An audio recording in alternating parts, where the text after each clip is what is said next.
When I was a little girl, I loved being in the front seat with my dad with a map spread across my lap.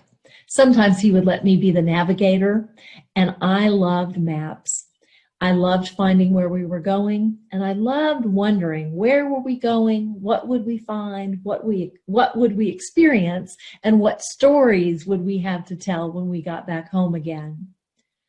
One time when I was about 10 or 12 years old, we went on a car camping trip, but we went on a hike on the Appalachian Trail. We weren't backpackers, but we loved to hike in the daytime.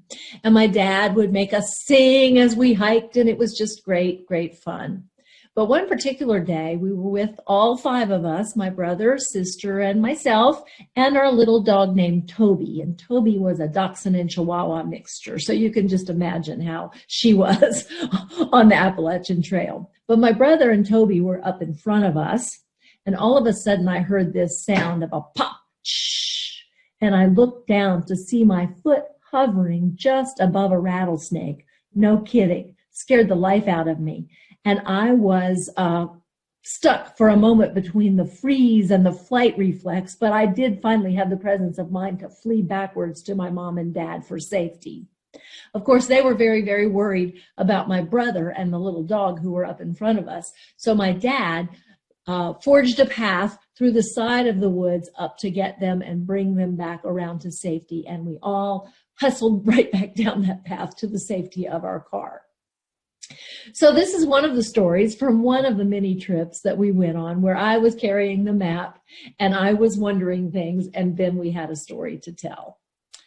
This is the way it is with educators and actually all humans in life.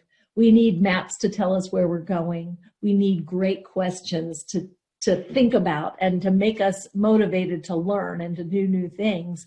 And as we go, we entertain ourselves with stories, but we also come home with many, many stories to tell from our adventures.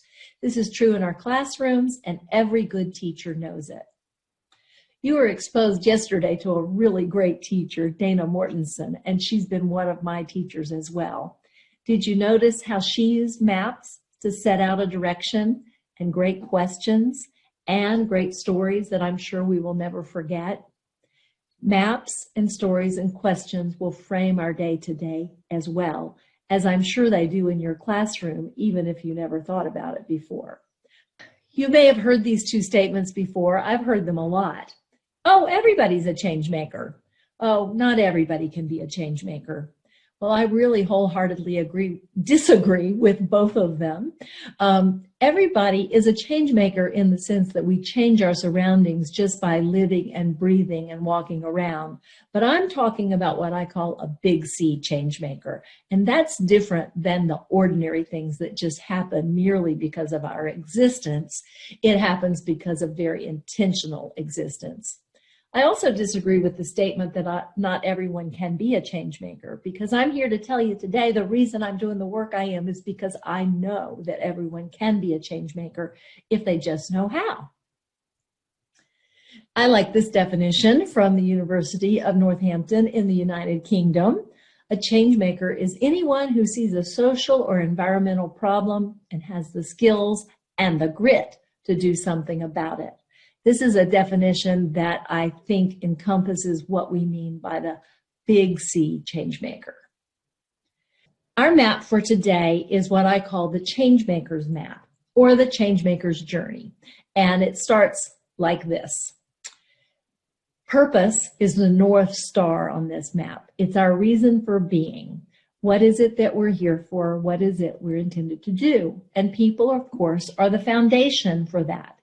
People with purpose are what I call change makers, and you'll see how we break that down. First, there's the self, us as individual people, and when we do good things of purpose, then that's a very good thing to be doing. But when we engage others different from ourselves, that's when we are capable of living for a much bigger purpose. And that's how we distinguish between good citizens, which are awesome and important, good people doing good things. But when we gather with others for a bigger purpose, that's what makes us a change maker. So you can see the blue road here because I call myself Blue Roads Education. So So the blue road goes from self to big purpose, to engaging with others, to create a bigger purpose in the world. And it goes around and around and around. And that's what we call the Changemaker's journey. And you can see it looks a little bit like a butterfly. And I love that because the butterfly effect, we learned from physicists that even the flapping of a butterfly's wings makes a difference in the world.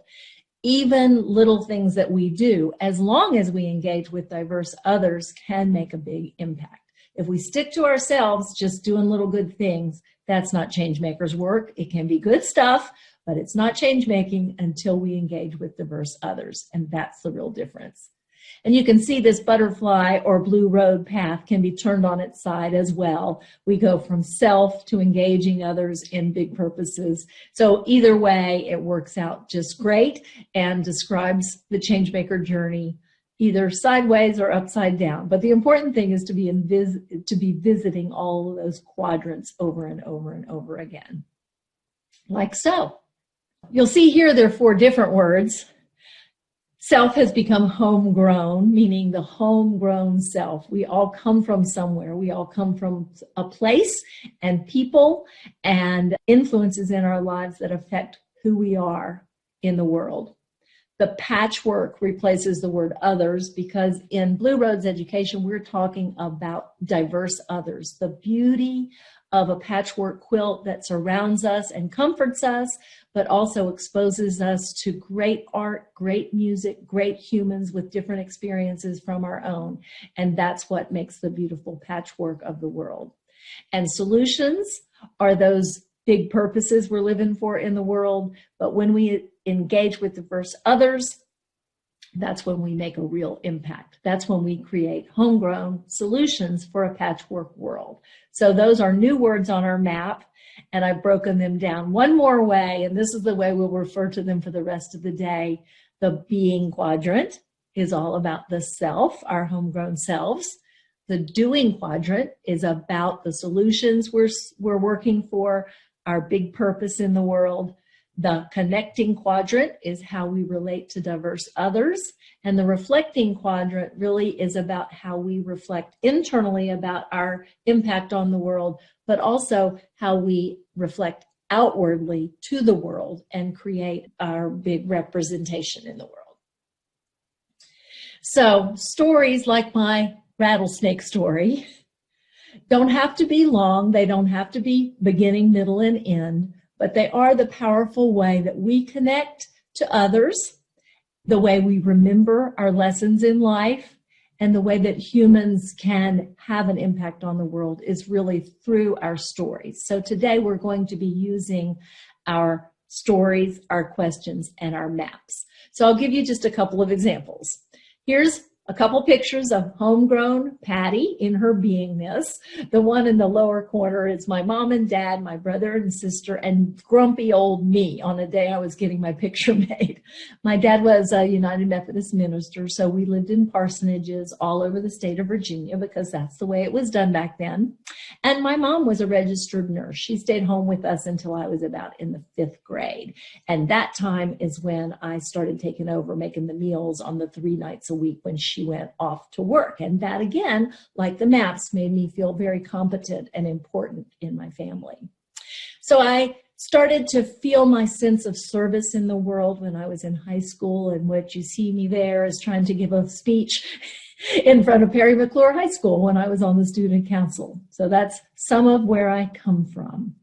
Some of my connectedness really came to light for me, and I became really aware of the importance of the patchwork and interacting with people different from myself during my trips to Malawi. When I was on the faculty at Radford, I was in the School of Teacher Education and Leadership doing elementary ed preparation and leadership preparation. And one of my joys was several summers, I think it was a total of 6 in the long run, I got to travel with students to work in a village school in Malawi. But I did learn quite a lot when I was there. And part of what I learned was I didn't know a lot about how to operate in a culture very different from my own. So that took me to my doing this, where I actually enrolled in Dana's program through World Savvy called the Global Competence Certificate Program. And there I learned a lot. I'm still on this journey to develop my own global competence, but you see me there sitting on the equator in Ecuador at Mitad del Mundo, the middle of the earth monument there. And that has been a big changing point in my life, is learning how to relate to others. So Ecuador was part of my journey as well. And for my reflecting quadrant, I have two representations here. One is my license plate, my Love Learning license plate that I love, because I always sign off my emails and most of my videos by saying, I'm Patty Talbot, I'm always learning, and I'll bet you are too. And I had a lady recently tell me, oh, you shouldn't say that. People don't want to work with people that are always learning. They want to work with people who already know. And I just laughed, because I thought, that's just not me. And I actually am always learning. And I actually find that I relate best to people who are always learning too. Of course, I like to learn from people who know some things, and I like to think I know some things, but every interaction I'm in teaches me something new. And that's the reason for my image on the right, which is me hiking toward the light. You can't see the sunshine there, but part of what I want to be thought of is somebody who's always seeking, always trying to work for enlightenment so that I can hopefully be of service to others. So now it's going to be your turn to tell a few stories. I ask you to bring with you some artifacts, and we're going to remember throughout today the importance of questions and the importance of stories. So you're going to be telling some little stories. You can see, like mine, they don't have to be big fancy stories with beginning, middle, and end, and conflict and consequence and outcomes. Just the kinds of stories that meant something to you in your life, the kinds of things that affected you, like that little rattlesnake affected me that day, whatever it is that occurs to you. And so this is the reason I ask you to bring your 4 artifacts, so that you could get together in groups and take a moment to relate to this map and this framework for the Changemakers journey by talking about your beingness, your doingness, your own connectedness, and your own reflectiveness. So I'm going to give you 10 minutes in breakout groups now. And in your groups, I want you to take 2 minutes each to tell your stories. There should be about 4 of you in a group, and you can adjust the time. We will give you little messages in the breakout room. If you've done this before, you know how it goes. You'll be invited into a room. We ask that you get there just as quickly as you can. Set yourself up with a timekeeper to be sure that each person is getting their 2 minutes to share. And we will also be giving you little messages that will come as little bubbles into your space, so that you know when your time is up and it's time to move along. It would also be great if you would assign one person to be a reporter, because we will ask for people to put in any notes about something that you learned or any commonalities when you get back into this space. So away you go. Now you know you're a change maker, because you were able to talk about your beingness, your doingness, your connectedness, and your reflectiveness. Now we're going to actually watch a video, and it's rather lengthy. It's almost 35 minutes long, but I think it's such an important one to set the stage for what we're working on as change makers in the world, and what the world needs, and what is actually being done, and the progress we're making to make big change in the world. So I'm going to let you watch the 35-minute video. And when we come back, we'll start the work of relating ourselves as change makers to what happens in our classrooms. So in your packets, you should have a card with the 17 Sustainable Development Goals that were mentioned in the video. And I'd like for you to take just a moment and study those 17 goals. And I'd like you to mark them. If you don't want to mark up your card, you can just make a list on your note, in your workbook, in your notes, however you'd like to do it. But I'd like you to think about, first of all, the ones that you know you're already working on. Like everybody in this room, we're here for education. So we're all working on number 4, quality education. Are there others that you are passionate about, that you show up every day and make sure that you're working on? Are there some that you think can easily connect to your assigned curriculum? If you're teaching one subject, what goals on this list possibly connect to what you do as an individual teacher? You may find more than them, but I just want you to start relating these goals to what you're doing and what you could do. Again, we are using maps and stories and questions to guide us and frame what we're doing. And again, I remind you of our Changemaker map: being, doing, connecting, and reflecting are our themes. This map is not new information or completely new things that teachers have to teach. What I'm showing here is how it actually relates to what they're already doing. And if you notice, the being and connecting, the people side of our map is all about social emotional learning. And the research is really clear on why it's so important. If we can't just figure this out for ourselves, why it's so important to be teaching social emotional learning skills in our classrooms, because short and long-term outcomes are evident. Things are better in your classroom when we teach social emotional skills, and things are better in society in the long run, and people do better when they've learned social emotional skills at home, in their faith-based organizations, in their schools, as long as they're learning it. And in the classrooms, there's lots and lots of data about the improvement in behavior, the improvement in attitudes, the improvement in academics, and on the other side, the decrease in negative behaviors and emotional distress in the classrooms. So I offer just one reference here, but there are many you can come to that will give you the same conclusion. Social emotional learning is critical to be happening and taught in our schools, and the being and connecting quadrants of the Changemaker journey focus right there too.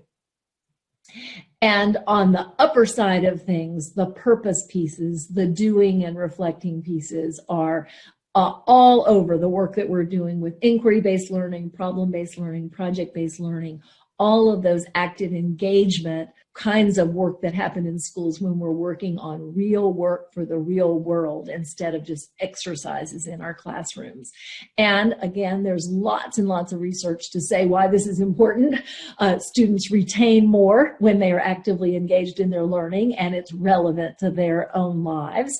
They understand more deeply. There's lots of evidence that it works better than traditional methods, drill and kill and all those things. Just don't cut it. They might do okay on a test, but they're not going to retain anything that way. We know that. And students actually do at least as well, if not better, on standardized tests. So this is all just to show you that what you're already doing with PBL and inquiry-based methods are just alive and well in this model when we focus on the doing and the reflecting pieces too. And you'll also see that there's overlap here with social emotional learning, improved collaboration, improved conflict resolution, etc. The other thing I want to draw to your attention before we dig into this is the 14 attributes that people at that same University of Northampton did a meta-analysis that boiled things down to 14 essential skills or attributes that all changemakers have in common. And I've taken the liberty of adding 2 because, as we learned from Dana yesterday, there's nothing more important than cultural competence and a global mindset. So I've added those 2 to the 14 to make it a nice round number of 16 that serendipitously just happened to fit into our 4 quadrants. And I'll show you how that works here. So we'll see them. Being contains these attributes identified in the literature: self-awareness, self-confidence, a commitment to core values or a values orientation, and locus of control that I sometimes call the sense of agency. So I think you can see that a person who is self-aware and confident and solid in their values and has a sense of agency or internal locus of control that says, yes, I can show up and do something, those kind of change makers are going to make things happen in the world. So I have a little video for you related to my chosen global goal, which is food security. And I'm going to let you watch it just as an example, not a perfect example, just one example of how a story or a vignette can be used to illustrate one of the global goals. And the global goal I've chosen today to emphasize is reduced hunger or more food security. So we'll go off and watch that. I'm going to pause and show that to you now. This time it's your turn. We're going to do a 5-minute breakout in pairs and let people tell a story of their beingness related to food security after hearing mine. Break down the doing quadrant. And doing quadrant attributes identified in the literature are an action orientation, because changemakers actually do things, perseverance, that ability to stick with it, problem solving, and innovation and creativity. So again, I have a story for you as an example of doingness related to food security. We will look at connectedness. And connectedness has these social emotional skills. Remember, SEL related to others here: empathy, communication, social emotional intelligence, and cultural competence. So take a look at my story as an example of connectedness related to food security. And the last quadrant is the reflecting quadrant. And I always think of reflecting quadrant as reflecting in two ways: reflecting internally by critically thinking, relating back to the being quadrant, self-awareness, but also awareness of how I'm affecting the world. How am I reflecting outwardly? What I believe in? What are my priorities? What am I working on? So internal reflection and external reflection. And we break those down in these 4 attributes: leadership, global mindset, critical thinking, and reflection. Here is my reflecting food security story. So we'll watch that. What do you want the world to see in your food choices? 5 minutes away. The people side of things, those bottom 2 quadrants are related to social emotional learning, our own emotional health, and how we interact with others successfully. And the top 2 quadrants relate to doing and how we reflect on what we're doing and what we reflect outwardly into the world to work on real world problems and real world issues. And again, reminding us that what makes us change makers is the working with other people on solving real problems. So the other people is really critical in this model. What you'll see I've done is I have taken all of the skills and competencies in World Savvy's matrix, and I have just put a little indicator with a letter beside the competency to show where it fits within the Blue Roads Changemaker model. So for example, if you look at behaviors, seeking out and applying an understanding of different perspectives on problem solving, that fits doing quadrant. Forming opinions based on exploration and evidence, that's reflecting. So you'll see I've done that with each of them. And I just want within the participants in the conference to be able to see a connection from what they learned on day 1 to what I'm sharing with them, a different way of looking at it on day 2. Take the attributes and think about specific questions and stories related to their subject matter and one global goal that they've chosen. So for example, if I am a science teacher in 8th grade, I will have looked at the global goal sheet. I will have chosen a global goal, like I chose food security to give examples for. I will have chosen one that fits with my curriculum and my goals. And I'm going to brainstorm in my group what are critical questions I can ask and what are anecdotes or stories that I can show being, doing, connecting, and reflecting. My point being that we must relate to ourselves first for it to matter to us. We must relate to others or we're not going to get anywhere with the world, anything we're doing. We must be solving real world problems and reflecting on those real problems internally about what we're learning and externally what we're showing to the world. So each person in their packets got a set of my Changemaker cards that are really just conversation cards. And they're conversation cards that are based around the 4 themes: homegrown solutions for a patchwork world, or being, doing, connecting, and reflecting. And I'm hoping that they will go into breakout groups during their lunchtime and give it a try. And the idea with the cards is these are things they could use in their classroom with kids 3rd or 4th grade and up. Certainly adults, they can do them with their families at dinner time. But the point being, the more we talk about what it takes to be change makers, the more we consider ourselves and ask questions of ourselves and answer questions and tell stories of our own lives as change makers, we are then cultivating ourselves as change makers as well as those around us that are engaged in that conversation.